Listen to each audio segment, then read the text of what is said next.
kapuso, kapag sinabing barbecue, eto ang stick na kailangan natin gamitin. Ayan. Maliit. At kapag naman banana Q, wow, dahil tatlong saging yun usually, dito mo siya ilalagay. Oh, malaki-laki na yan. Pero kapag naman ibang inihaw, gaya ng mga chicken inasal, aba, mas malaking stick na ang kailangan natin para kayanin yung iihaw na chicken inasal. Pero ang isang ihawan diyan sa Taguig, huwag niyo ismulin dahil sa halip na ganitong stick ang kanilang gamitin, ay eto ang kanilang ginagamit sa kanilang mga iniihaw na paninda. Kitang-kita niyo naman ang difference, ha? Almost double pa. Giant barbecue yarn!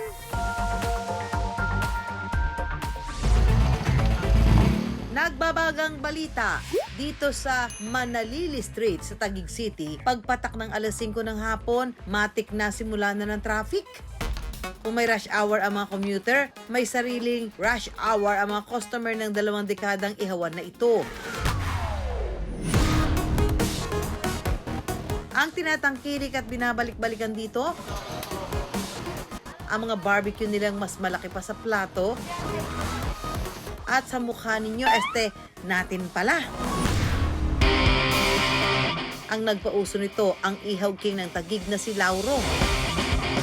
Naka-encounter ako ng stick na kakaiba ang haba. So kahit ako nagulat ako, meron palang nag-i-exist na ganito kahabang stick. That time, malalaki na rin naman yung barbecue namin. 12 inches na siya. Tapos nung makita ko pa, meron pa mas mahaba, 18. Sinubukan ko. Yung araw na yun, okay naman. Nag-click naman sa mga tao. Hi mga itis! Napakalaki naman ng inihaw na to.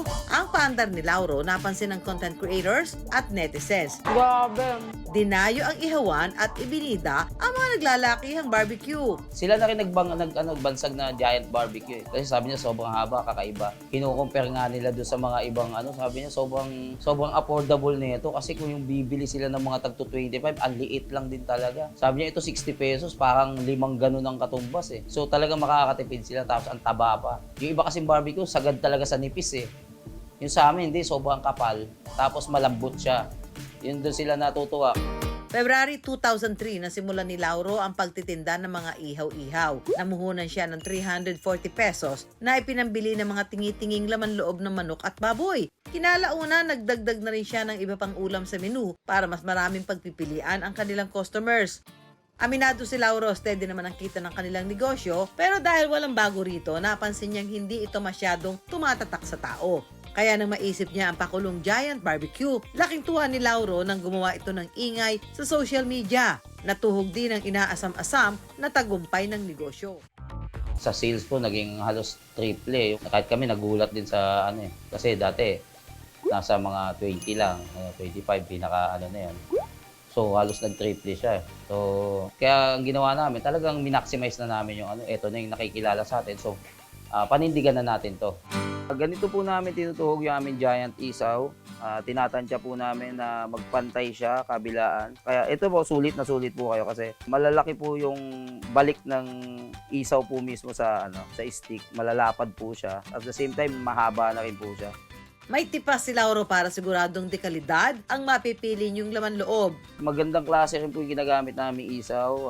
First class po siya kasi mahahaba po siya. Hindi po siya katulad ng iba na putol-putol. Pagka ganun po kasi may tendency na luma po yung isaw. Ito po yung finished product ng 30 pesos na giant isaw po namin. Kung ikukumpara nyo kung 10 pesos to, 30 pesos. Sa dami ng babalik-balik at lapad po nito, hindi na po kayo matatalo sa 30 pesos nito. Yung laman po niyan, medyo maputi na. Yan po yung palatandaan na hindi siya mapait at saka malinis po siya. Ito po kahaba yung giant barbecue po namin. 60 pesos lang po ito. Mga 6 hours siyang nakamarinate bago namin siya tuhugin. Ayon kay Lauro, bukod sa kakaibang gimmick, mas importante na mapanatili ang kalinisan ng mga tindang pagkain. Kailangan stainless yung mga gamit mo. Kung kailangan banlawan siya ng 4 na beses, babanlawan siya ng 4 na beses. Pag hindi mo pa siya kayang i-prepare na, i-freezer mo muna siya. Kasi kung nakatambak lahat yan dyan, tapos hindi mo naman na-contaminate din ng bacteria. So kailangan, kaya yung freezer namin dyan, 3 piraso, meron pa kami sa loob. Hindi rin daw madali ang pag-iihaw. Mukha lang basic pero may kailangan teknik para pantay ang pagkakaluto at naiwasan ang pagkasunog nito. Ang texture po kasi ng mga barbecue hindi para-parehas. May mga klase ng barbecue na matagal masunog, matagal maluto. Meron naman paglagay mo maya-maya sunog na. Kaya kailangan ikutin mo na ikutin yun. Ganun po ang technique sa pagbabarbecue. Pag nadadaan kami dito from the office, napapansin namin ang daming tao, nakapila. So nagulat kami paglapit namin dyan kanina. Ang laki ng serving, sobra. Masarap. Tsaka masarap din yung suka. Okay lang, okay sila. Lalo na sa price niya na 50 pesos and 20 pesos, napakasulit talaga. Masarap na babalik-balikan nyo siya. Oh, sige. Ay, ang lalaki! Ito ay isaw ng baboy. So, tikman natin. Sausaw natin na marami. Aba, alam mo, sulit na to ha. Lalo na tong chicken wings, oh. 1, 2, 3, 4, 5. Tatlo kayo. Hating kapatid.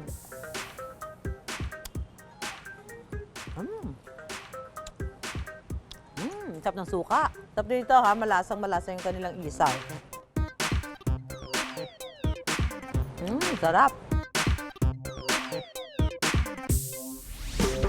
Dahil sa tuloy-tuloy na kasikatan ng Giant Barbecue, marami-rami na rin ang naipundar ni Lauro. Ihaw lang, sapat na. May mga naiipon na rin, nakapundar na rin po sa sasakyan. Nakabili na rin ako ng lote, may insurance na rin po ako. Savings ng mga anak ko, mas gusto ko yung hindi nakikitang investment na pagdating ng panahon kahit papaano pakikinabangan ng buong pamilya.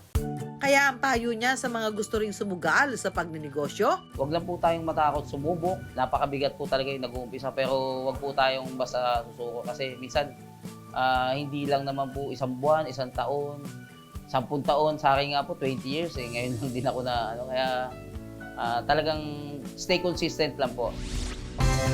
ang sikreto para tumagal ang negosyo, walang katumbas na dedikasyon at mahabang pasensya. Dahil sa hinaba-haba ng paghihintay, darating din ang pagkakataon na aayon sa inyo ang panahon.